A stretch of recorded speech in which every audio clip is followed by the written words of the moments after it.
后来继续来看这个健身的网红，或者皮塔哥哥，伊所经营的健身频道，每总是超过76万人。伊昨伫社群平台打出着一段伊挑战倒趴车轮的影片，跳了无好势，是当摔伫个涂骹，而且是暗水直接弄着涂骹。 骨头闭起，好你加在，无造成重大的伤害，或者是后遗症，只要休困3个月就会当复原。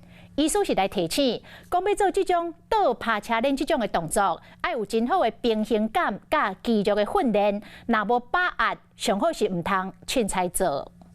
健身 YouTuber 皮塔哥哥想要挑战伫空中爬一轮，想要到一个爬无好势，头壳直接去弄着涂骹，互伊规身躯拢袂点袂当，完全失去知觉。惊险的画面，后尾将拢差一个。我整个身体是动不了，所以我们马上送到医院去检查。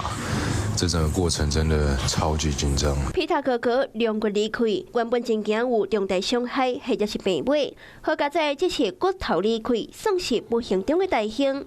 伊讲家己目前一切正常，敢若需要休困3个月。验过了后，会有一段时间，拢会看到伊用这种保护颔管的造型出现。伊的看手阿丽莎是老话讲，会当卖个遮尔皮，扮演变成植物人，妈妈真忝。头部撞击地面之后呢，造成他的颈椎的错位或者是骨折，都会很严重的影响到他的颈椎的神经的活动这样。所以当他撞到之后，他 爆裂性骨折会造成颈椎的脊髓神经压迫，压迫之后呢，就会影响到他的颈椎以下的神经传递。医生讲，3个月佫需要长期观察，避免有一寡骨头好无力。同时也提醒，如果若是要挑战这种高难度的动作，平衡感也佮有经过的训练，拢爱有够好，也一定要注意活动时的角度，边啊一定要有人斗3工。